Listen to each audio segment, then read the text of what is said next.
স্বাগত নিউজ 24 সংবাদে আপনাদের সাথে আছি আমি সোহাগ বক্স। দেখছিলেন সংবাদ শিরোনাম, এবার বিস্তারিত।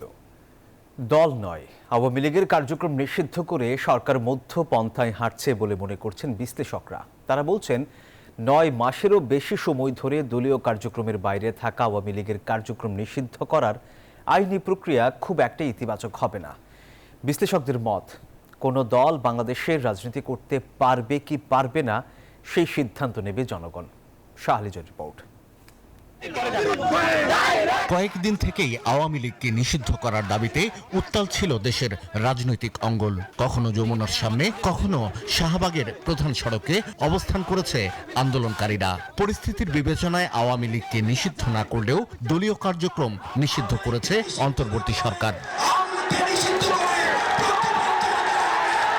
5 আগস্ট ক্ষমতার পট পরিবর্তনের পর দেশ ছেড়ে পালিয়ে যান আওয়ামী লীগের শীর্ষ নেতারা। এরপর থেকে সভা সমাবেশে তো দূরের কথা, প্রকাশ্যেই দেখা যায়নি দলটির মাঠ পর্যায়ের কর্মীদের। তবে রাজধানী ঢাকা সহ কোথাও কোথাও এমন ঝটিকা মিছিলের ছবি পাওয়া যেত সামাজিক যোগাযোগ মাধ্যমে। ভার্চুয়াল মাধ্যমে পাওয়া যেত দলটির শীর্ষ নেতাদের। প্রশ্ন হচ্ছে, তাহলে কার্যক্রম নিষিদ্ধ করার অর্থ কি? যে দাবিটা সামনে এসছে এবং যেহেতু বিচার করতে পারছেন না, আবার সংগঠন হিসেবে বিচারটাও দীর্ঘায়িত হবে, তাহলে গভর্নমেন্টের সামনে যে অপশনটা গণদাবি এই মুহূর্তে যেটা, সেটি তারা একটা মধ্যপন্থী অবস্থান নিয়েছে এই ওপেন কার্যক্রম নিষিদ্ধ করার মাধ্যমে। রাজনৈতিক বিশ্লেষকদের কেউ কেউ মনে করেন আওয়ামী লীগকে নিষিদ্ধ করার আইনি প্রক্রিয়ায় থাকবে সরকারের সর্বোচ্চ সহযোগিতা। ওই আইসিটি আইনেই তার বিচারটা হবে এবং সেখানে সরকারেরই তো থাকবে, ভূমিকা থাকবে। ওইখানে কোনো কনফিউশন আছে বলে আমার মনে হয়। বলেন, এমন ঘটনা নজির স্থাপন করবে দেশের রাজনৈতিক ইতিহাসে। বিশ্লেষকরা বলছেন, কোন রাজনৈতিক দলকে প্রত্যাখ্যান করার সুযোগ থাকা উচিত জনগণের হাতে। এটা একটা ভালো উদাহরণ যে সৃষ্টি করেছি আমরা রাজনৈতিক সংস্কৃতির ক্ষেত্রে সারা পৃথিবীতে, তা কিন্তু নয়। কিন্তু দুটো জিনিস আপনাকে দেখতে হবে, যে পরিমাণ হত্যাকাণ্ড হয়েছে, হয়তোবা সেজন্য এই দাবিটা সামনে এসছে। ভায়োলেন্স হয়ে যেতে পারে একমাত্র ভাষা। লং টার্ম বাংলাদেশের গণতন্ত্রের ভবিষ্যৎ ক্ষতিগ্রস্ত হওয়ার একটা সম্ভাবনা থাকবে। আজকে আওয়ামী লীগকে আপনি যে পর্যায়ে তাকেই করলেন, সেটা তো তারা তো এটাকে তাদের ইগোর জায়গা থেকে নিবে। এটা ব্যক্তি বিশেষ হতে অপরাধী হতে পারতো, দল কেন অপরাধী করা হলো, সেইগুলো তাদের মধ্যে ক্ষোভের সঞ্চয় করবে। এর আগে 1971-এর 26শে মার্চ ইয়াহিয়া খান পাকিস্তানে নিষিদ্ধ করেন আওয়ামী লীগের কর্মকাণ্ড। শাহ আলী জয়, নিউজ 24, ঢাকা। দল হিসেবে আওয়ামী লীগ নিষিদ্ধ না তাদের কর্মকাণ্ড নিষিদ্ধ, এর আইনগত দিক নিয়েও তৈরি হয়েছে বিতর্ক। সন্ত্রাস দমন আইনের ব্যাখ্যা দিয়ে সিনিয়র আইনজীবীদের কেউ কেউ বলছেন, সন্ত্রাস বিরোধী আইনে দল নিষিদ্ধের বিধান থাকলেও কেবল তাদের কর্মকাণ্ড নিষিদ্ধের বিধান নেই। আবার কারো কারো মতে দল নিষিদ্ধ করলে পৃথকভাবে কর্মকাণ্ড নিষিদ্ধের প্রয়োজন নেই। 5 আগস্ট ছাত্র জনতার গণ আন্দোলনের মুখে পালিয়ে যান স্বৈরাচারের প্রধান পৃষ্ঠপোষক তৎকালীন প্রধানমন্ত্রী শেখ হাসিনা। এরপর থেকেই দাবি ওঠে সন্ত্রাসী কর্মকাণ্ড এবং গণহত্যার দায়ে আওয়ামী লীগের বিচার করা ও সংগঠন হিসেবে নিষিদ্ধ করার। কিন্তু এ নিয়ে বরাবরই চুপ ছিল অন্তর্বর্তী সরকার। সম্প্রতি আওয়ামী লীগ নিষিদ্ধের দাবিতে 2 দিনের আন্দোলনের মুখে আন্তর্জাতিক অপরাধ ট্রাইব্যুনাল আইন সংশোধনের মাধ্যমে দল হিসেবে আওয়ামী লীগের বিচারের পথের বাধা দূর করে সরকার, যা এরই মধ্যে গেজেট আকারে প্রকাশ পেয়েছে। সরকারের এই সিদ্ধান্ত নিয়ে নানামুখী বিশ্লেষণ করেছেন আইনজীবীরা। দল হিসেবে আওয়ামী লীগ নিষিদ্ধ নাকি দলটির কার্যক্রম নিষিদ্ধ, এ নিয়ে মতামত দিচ্ছেন সিনিয়র আইনজীবীরা। আওয়ামী লীগ যদি একটা এন্টিটি হয়, একটা সত্তা হয়, তাহলে এই আইনের বিধান মোতাবেক তাকে নিষিদ্ধ করাটাই হবে। কার্যক্রম নিষিদ্ধ করার বিষয়টি এই আইনের সঙ্গে সম্পর্কিত এবং নয়। যদি নিষিদ্ধ হওয়া রাজনৈতিক দলের পক্ষে কেউ মতামত প্রকাশ করেন, প্রচার করেন কিংবা প্রোপাগান্ডা চালান, সেটাও শাস্তিযোগ্য অপরাধ হিসেবে এই আইনের মধ্যেই বর্ণনা করা আছে। আইনজীবীরা এও বলছেন, সন্ত্রাস বিরোধী আইনে দল হিসেবে আওয়ামী লীগ নিষিদ্ধ হলে তাদের কর্মকাণ্ড চালানোর আর কোনো সুযোগ থাকে না। এই বিতর্কটা এখন উঠছে যে রাজনৈতিক দল নিষিদ্ধ নাকি তাদের কর্মকাণ্ড নিষিদ্ধ। এটা আসলে উপদেষ্টাদের বক্তব্যের থেকে এই কনফিউশনটা তৈরি শুরু হয়েছে, কারণ কর্মকাণ্ড নিষিদ্ধ করলে তো রাজনৈতিক দল থেকে যাচ্ছে। বিচারের মাধ্যমে এই ফ্যাসিস্টরা যাতে রাজনীতি করতে না পারে সেই ব্যাপারে সিদ্ধান্ত আসবে, কারণ এই ফ্যাসিস্ট শুধু বিতরণ করে আমাদের বসে থাকতে চলবে না, যাতে ভবিষ্যতে আর কোনো ফ্যাসিস্ট আর কোনো কেউ দানব হয়ে উঠতে না পারে সেই বন্দোবস্ত করতে হবে। তবে দেরিতে হলেও সরকারের এই উদ্যোগকে স্বাগত জানিয়েছেন সিনিয়র আইনজীবীরা। জুবাইর রাজিন, নিউজ 24, ঢাকা। আওয়ামী লীগের কার্যক্রম নিষিদ্ধের প্রজ্ঞাপন কালকের মধ্যে না হলে ফের রাস্তায় নামার হুঁশিয়ারি দিয়েছেন এনসিপি নেতা হাসনাত আব্দুল্লাহ। রোববার রাত 8টায় শাহবাগে আহত জুলাই যোদ্ধাদের ব্যানারে অবস্থান কর্মসূচিতে উপস্থিত হয়ে এই হুঁশিয়ারি দেন তিনি। বলেন, আওয়ামী লীগের যারা দেশ ছেড়ে পালিয়ে গেছে তার দায়ভার অন্তর্বর্তী সরকারের। আওয়ামী লীগ সরকারের সাবেক রাষ্ট্রপতিকে সরকার নিজস্ব ব্যবস্থায় পালিয়ে যেতে দিয়েছে। আপাতত আওয়ামী লীগের কার্যক্রম নিষিদ্ধ করে তাদের বিচারের বিষয়টি ইতিবাচকভাবে দেখার কথাও জানান তিনি।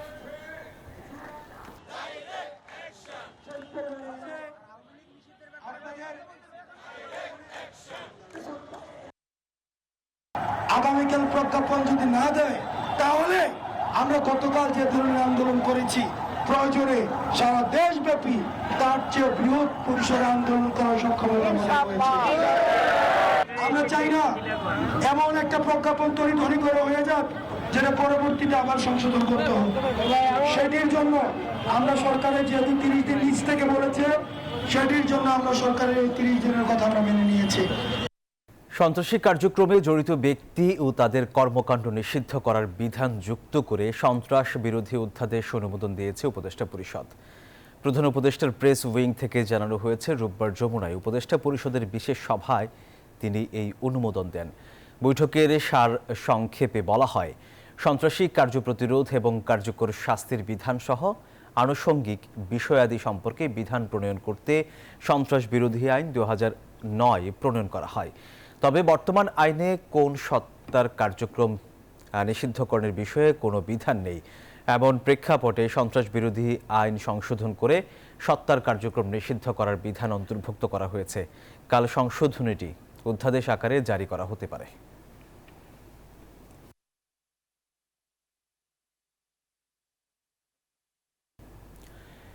বিচারের আগ পর্যন্ত আওয়ামী লীগের রাজনৈতিক কার্যক্রম নিষিদ্ধ করায় সরকারকে সাধুবাদ জানিয়েছে বিএনপি।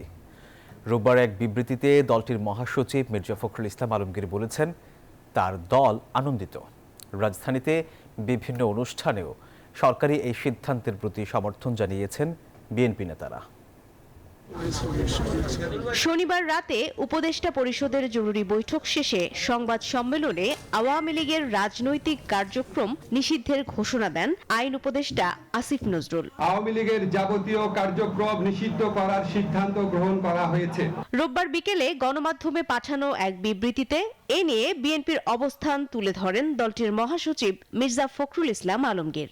জানান, সরকারের এমন সিদ্ধান্তে বিএনপি আনন্দিত।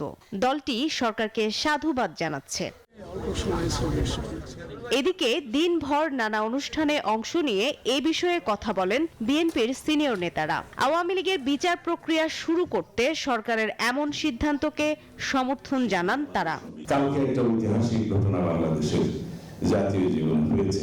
আমি এই অন্তর্বর্তীকালীন সরকারের পদক্ষেপ, যেটা আন্তর্জাতিক অপরাধ আদালতের যে আইন, সেটা সংশোধনের মধ্য দিয়ে রাজনৈতিক দল হিসাবে আওয়ামী লীগকে বিচারের প্রক্রিয়ায় নিয়ে আসার যে সংশোধনীটা আনা হয়েছে, সেটাকে স্বাগত জানাই।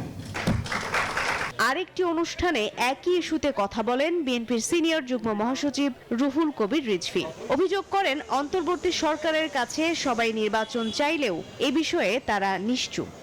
মানুষ তো তাদের কাছে অনেক প্রত্যাশা করেছে, তারা সংস্কারের কথা বলেছে, সে সংস্কারও মেনে নিয়েছে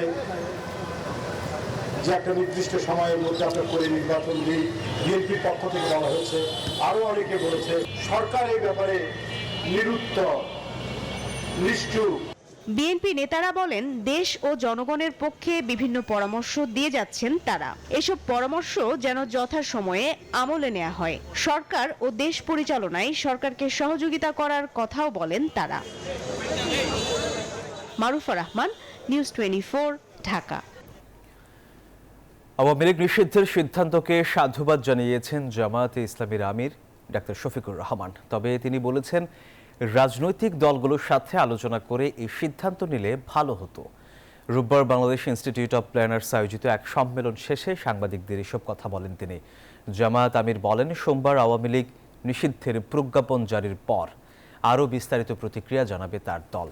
সরকারের সদিচ্ছা থাকলে 30 দিনের মধ্যেই জুলাই সনদ দেয়া সম্ভব বলেও মন্তব্য করেন তিনি। এবং সেখানে এফ্লুয়েন্ট যেগুলো যায় তার কোনো রাজনৈতিক অংশীজন যারা, তাদের সাথে আলোচনা করলে যেহেতু ম্যাটারটা একটা পলিটিক্যাল ম্যাটার, ভালো হতো। এটা আমরাও উপলব্ধি করি। এখন আমরা তো তাদের উপরে চাপাইয়ে দিতে পারি না। এটা তারা ভালো মনে করেছেন যে তাদের উপদেষ্টা পরিষদের বৈঠক করে তারা সেখান থেকে একটা ডিসিশন দিয়েছেন, ভালো হতো, নো ডাউট ভালো হতো অংশীজনের সাথে আলাপ করলে। তারপরেও যেটা হয়েছে, আগামীকাল কিভাবে আসে সেটা দেখার পরে আমরা গতিপথ নির্ধারণ করব ইনশাল্লাহ। ৭২ সংবিধানে নতুন বাংলাদেশ গড়া সম্ভব নয় বলে মন্তব্য করেছেন এনসিপির প্রধান নাহিদ ইসলাম। রাজধানীর আন্তর্জাতিক মাতৃভাষা ইনস্টিটিউটে সংবিধান সংস্কারে নাগরিক উদ্যোগ আয়োজিত সেমিনারে এই মন্তব্য করেন তিনি। এ সময় আইন উপদেষ্টা আসিফ নজরুল বলেন, সংকট উত্তরণে ক্ষমতার ভারসাম্য জরুরি। আর নতুন বাংলাদেশ বিনির্মাণে রাষ্ট্রের গণতান্ত্রিক কাঠামো সংস্কারে 7 দফা প্রস্তাব দিয়েছে নাগরিক জোট। আগামীর বাংলাদেশ গড়তে সংস্কার প্রস্তাবনা নিয়ে রাজধানীর এক মঞ্চে রাজনীতিবিদ, সুশীল সমাজসহ বিশিষ্টজনরা। সেমিনারে 3টি দাবি, 2টি পথরেখা এবং রাজনৈতিক দলগুলোর প্রতি 7টি দাবি তুলে ধরে নাগরিক জোট, যেখানে সংসদে 100 আসনের একটি উচ্চকক্ষের কথা বলা হয়, যেখানে নিম্নকক্ষের আনুপাতিক হারে আসন পাবে রাজনৈতিক দলগুলো। ভবিষ্যতে আমাদের যে শাসন কাঠামোটা হবে, সেই শাসন কাঠামোতে ক্ষমতার এই কেন্দ্রীভবন যেন না হয়। একটা স্বাধীন সংস্কার বাস্তবায়ন কমিশন গঠন করা হবে। সংস্কার কমিশনের সুপারিশগুলো নিয়ে বাস্তবায়ন করবে এবং নিয়মিত সংসদকে তাদের অগ্রগতির প্রতিবেদন দিবে। এমন প্রস্তাবনার বিপরীতে রাজনৈতিক দলগুলোর প্রতিনিধিরা নিজেদের মতামত তুলে ধরেন। যে ৭২ সংবিধান নিয়ে যে আলোচনা বা সমালোচনাগুলো রয়েছে, ৭২-এর যে গণপরিষদ, সেই গণপরিষদ নিয়েই সমালোচনা রয়েছে। কিন্তু সংবিধানকে আমরা যে জায়গায় মৌলিকভাবে নিতে যাচ্ছি সেটা সংশোধনের অনেক ঊর্ধ্বে, এবং সেই কারণে এটা জনগণের অভিপ্রায় কিংবা ইচ্ছার প্রকাশ হিসেবে হওয়া দরকার। আমরা যখন প্রধানমন্ত্রীর ক্ষমতা হ্রাসের কথা বলছি, আমাদের এটাও নিশ্চিত করতে হবে যেন জনগণের ভোটে নির্বাচিত যে সরকার তার সক্ষমতাটা হ্রাস না পায়। আলোচনায় অংশ নেন সংস্কার কমিশনের সদস্যরা। সংবিধানে নির্বাহী প্রধানকে অসীম ক্ষমতা না দেয়া এবং স্বাধীন বিচার বিভাগের গুরুত্ব তুলে ধরেন তারা। এ সময় চলমান সংস্কার কার্যক্রমে অধিকাংশ রাজনৈতিক দল একমত হলেও বাস্তবে ভিন্ন চেহারা দৃশ্যমান বলেও মত তাদের। আমরা অনেক কিছু নীতিগতভাবে একমত, কিন্তু যখন ডিটেইলে যাই তখনই কিন্তু সমস্যা। কিভাবে, যেমন সংসদের উচ্চকক্ষ কিভাবে নির্বাচিত হবে সেদিকে নজর দিতে হবে, সেই বিষয়গুলোতে ঐক্যমত্যা সৃষ্টি করতে হবে। এখন সবগুলো জাতির দল জাতীয়ভাবে সবাই বলছে দুর্নীতির বিরুদ্ধে তারা একমত, খুবই উচ্ছ্বসিত হওয়ার কথা, আনন্দিত হওয়ার কথা, এবং কিন্তু আমি বলতে পারছি না, কারণ বাস্তবতা সম্পূর্ণ ভিন্ন। বিচার বিভাগকে ব্যবহার করে যেভাবে একটি ব্যক্তিতান্ত্রিক স্বৈরতন্ত্র প্রতিষ্ঠিত হয়েছিল তা নিঃসন্দেহে অগ্রহণযোগ্য, কিন্তু তার অর্থ এই নয় বিচার বিভাগকে স্বাধীন এবং শক্তিশালী না করে অগ্রসর হতে পারবেন না। এদিকে আইন উপদেষ্টা আসিফ নজরুল মনে করেন, শুধু সংবিধানের কারণেই ফ্যাসিস্ট তৈরি হয় না, তাই সব উত্তর সংবিধানে না খুঁজে আইনের মাধ্যমেও সমাধান করা যায়। সংবিধানে কি সব? সংবিধান তো একটা আইন, আরো অনেক অনেক অনেক অনেক আইন আছে। সব উত্তর সংবিধানে খুঁজেন না, এটা হচ্ছে আমার ঐকান্তিক অনুরোধ। ছোট ছোট লয়ের মাধ্যমে বিরাট পরিবর্তন করা যায়। এ সময় এ ধরনের আলোচনা ভবিষ্যতে প্রান্তিক পর্যায়েও হওয়া প্রয়োজন বলে মনে করেন সেমিনারে উপস্থিত অতিথিরা। বদরুল আলম শাওন, নিউজ 24, ঢাকা। আওয়ামী লীগের নিবন্ধন বাতিল নিয়ে সরকারের আনুষ্ঠানিক নির্দেশ পেলে দ্রুত সিদ্ধান্ত নেওয়া হবে বলে জানিয়েছেন নির্বাচন কমিশন সচিব আক্তার আহমেদ। শনিবার রাতে অন্তর্বর্তী সরকার বিচার না হওয়া পর্যন্ত আওয়ামী লীগের যাবতীয় কার্যক্রম নিষিদ্ধ করে। এরপর থেকেই দাবি উঠে আওয়ামী লীগের নিবন্ধন বাতিলের। এরই প্রতিক্রিয়ায় এই কথা জানায় কমিশন। সচিব জানান, আওয়ামী লীগ নিষিদ্ধের গেজেট প্রকাশের পর দলটির নিবন্ধনের ব্যাপারে সিদ্ধান্ত নেবে নির্বাচন কমিশন। এ নিয়ে সোমবার কমিশনারদের সাথে বৈঠক করবে নির্বাচন কমিশন।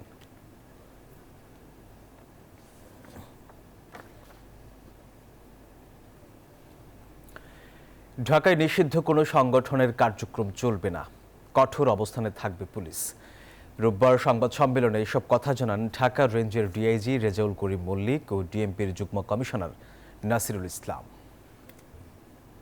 কোনো রকম অন্যায়, অবিচার ও দুর্নীতিকে প্রশ্রয় দেওয়া হবে না। নিষিদ্ধ ঘোষিত সংগঠন কিংবা পতিত সরকারের দোসররা যদি জনগণের নিরাপত্তায় বিঘ্ন ঘটানোর বিন্দুমাত্র চেষ্টা করে, সেটা শক্ত হাতে দমন করার সক্ষমতা ঢাকা রেঞ্জে রয়েছে। গোয়েন্দা তথ্যের ভিত্তিতে বাংলাদেশ পুলিশের অনেকগুলো সংস্থা আছে, যে সংস্থার মধ্যে সমন্বয় রয়েছে। তার সমন্বয়ের ভিত্তিতে আমরা যখনই যেখান থেকে সংবাদ পাই, সে সংবাদের ভিত্তি থেকে প্রিকশনারি মেজার হিসাবে আমরা সেটার ব্যবস্থাপনা নিয়ে থাকি। 10 লাখ টাকা চাঁদা দাবি ও হত্যার হুমকি দেওয়ার অভিযোগে গাজীপুর থেকে ছাত্রদল ও যুবদলের নেতা সহ 10 জনকে আটক করেছে যৌথ বাহিনী। রোববার দুপুরে তাদের আটক করা হয়। পুলিশে জানিয়েছে পোড়াবাড়ি মাস্টারবাড়ি এলাকায় একটি সমবায় সমিতির শাখা ব্যবস্থাপকের কাছে চাঁদা দাবি করে আটককৃতরা। মেরে ফেলার হুমকিও দেয়া হয়। আটককৃতদের সদর থানা পুলিশের কাছে হস্তান্তর করা হয়েছে। বিনিয়োগকারী ও সাধারণ মানুষের আস্থা ফেরাতে পুঁজিবাজার কারসাজির সাথে জড়িতদের বিচারের আওতায় আনতে হবে। লুটেরারদের আড্ডা ভাঙতে এই খাতে প্রয়োজনীয় সংস্কার করতে হবে। রোববার রাষ্ট্রীয় অতিথি ভবন যমুনায় পুঁজিবাজার সংশ্লিষ্টদের সঙ্গে অনুষ্ঠিত এক বৈঠকে এসব বলেন প্রধান উপদেষ্টা ডক্টর মোহাম্মদ ইউনূস। এ সময় পুঁজিবাজার পরিস্থিতি উন্নয়নে 5 নির্দেশনা দেন প্রধান উপদেষ্টা। এর মধ্যে উল্লেখযোগ্য হল স্বার্থান্বেষী মহলের কারসাজি রুখতে বিদেশি বিশেষজ্ঞদের নিয়ে এসে 3 মাসের মধ্যে পুঁজিবাজার সংস্কার করা এবং পুঁজিবাজারে অনিয়মের সঙ্গে জড়িতদের প্রত্যেকের বিরুদ্ধে কঠোর ব্যবস্থা গ্রহণ করা। যুদ্ধবিরতির পর ছন্দে ফিরতে শুরু করেছে কাশ্মীর। এদিকে সংঘাত থামলেও দুদেশের সম্পর্ক নিয়ে বাড়ছে উদ্বেগ। তবে ভারত পাকিস্তানকে ধন্যবাদ জানিয়ে ট্রাম্প আশ্বাস দিয়েছেন দীর্ঘদিনের এই সংকট সমাধানে তিনি এবার উদ্যোগ নেবেন। এদিকে সাময়িক নয়, স্থায়ীভাবে সমাধানের আহ্বান জানিয়েছে ওআইসি সহ বিশ্ব নেতারা। রোববার সকাল থেকে আবারও প্রাণবন্ত পর্যটন নগরী কাশ্মীর। যুদ্ধবিরতির খবরে সকাল থেকেই ফিরছেন সাধারণ মানুষ। তবে চিরবৈরী উভয় দেশের সংঘাত কতক্ষণ স্থায়ী হবে তা নিয়ে সংশয় কাটছে না সাধারণ মানুষের মনে। এরই মধ্যে যুদ্ধবিরতি লঙ্ঘনের খবরে উদ্বেগ প্রকাশ করেছেন অনেকে। जो motor shells, missiles, drone attacks हो रहे थे, उसने तमाम जो यहाँ पर जम्मू एंड कश्मीर और उस पार भी इस पार भी उनका जीना मुश्किल किया था। कभी डर था लोगों के मन में, अब वो बेचारे सांस की ले पा रहे हैं।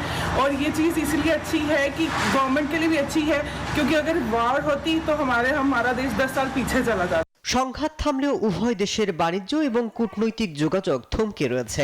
এদিকে একাধিক চুক্তি বাতিল নিয়েও দ্বিধাদ্বন্দ্বে ইসলামাবাদ দিল্লি। স্থগিত থাকছে সিন্ধুর পানি চুক্তি। এমন অবস্থায় যুদ্ধবিরতি নিয়ে বিশ্ব নেতাদের ধন্যবাদ জানালেন পাকিস্তানের প্রধানমন্ত্রী শাহবাজ শরীফ। জিম্মেদার রিয়াসত কে তৌর পর ট্রাম্পকে বিশেষ ধন্যবাদ। দেশের বিরুদ্ধে বিভিন্ন ভিত্তিহীন অভিযোগের নিরপেক্ষ তদন্ত চাই। এছাড়া সিন্ধুর পানি সহ অন্য ইস্যুর সমাধান দরকার। এদিকে যুদ্ধবিরতির পর আবারও উভয় দেশের রাষ্ট্রপ্রধানদের ধন্যবাদ দিয়ে ট্রাম্প জানালেন এবার কাশ্মীর সংকট নিয়ে তিনি আলোচনা করবেন। এদিকে ব্রিটিশ প্রধানমন্ত্রীও জানিয়েছেন কাশ্মীর নিয়ে স্থায়ী সমাধান দরকার। এই খবর বিশ্বকে আনন্দিত করেছে। ইতিবাচক ভূমিকায় আমরা খুশি। তবে এটি বোঝা উচিত স্থায়ী নাকি অস্থায়ী। সংকট একেবারে সমাধান দরকার। ভারত এবং পাকিস্তানের মধ্যে যুদ্ধবিরতিকে স্বাগত জানিয়েছে ওআইসি।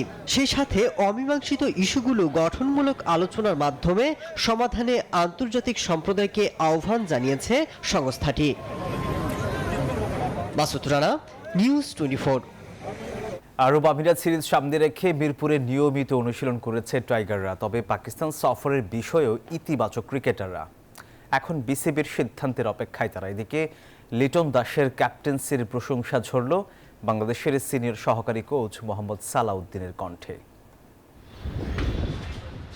বৈশাখের কাঠফাটা রোদে অতিষ্ঠ জনজীবন, এর মাঝেই টাইগারদের অনুশীলন। সামনে আরব আমিরাত সিরিজ উপলক্ষে সৌম্য সরকার, তাহিদ হৃদয়রা অনুশীলনে ব্যস্ত। মরুর বুকে সিরিজ শেষেই পাকিস্তান সফরে যাওয়ার কথা টাইগারদের। ক্রিকেটাররা দুশ্চিন্তায়, বিসিবিও জোর দিতে চায় না, কিন্তু দুদেশের সম্পর্ক রক্ষায় শেষ পর্যন্ত সফর হলে প্রস্তুত রয়েছেন লিটন শান্তরা। দুটা বুট মিলিয়ে আসলে ডিসাইড করবো আসলে সিরিজটা হবে কি হবে না। আমরা আমাদের প্রিপারেশন নিচ্ছি, যেহেতু আমাদের সামনে এশিয়া কাপ আছে, ওয়ার্ল্ড কাপ আছে, সেটার উপর ভিত্তি করে আসলে আমাদের ট্রেনিংটা হচ্ছে। এটাও আমাদের একটা পার্ট অফ সিরিজ ছিল, এখানে আসলে আমরা কীভাবে কী করতে পারি, কোন জায়গাগুলো আমাদের ইমপ্রুভ করতে হবে। বাট সিরিজের ব্যাপারে আসলে আমরা তো রেডি আছি, এখন বাকিটা আসলে বোর্ড যাবে। অধিনায়ক হিসেবে সফল হলো ব্যাট হাতে বেশ ছন্দহীন টি-20 ক্যাপ্টেন লিটন দাস।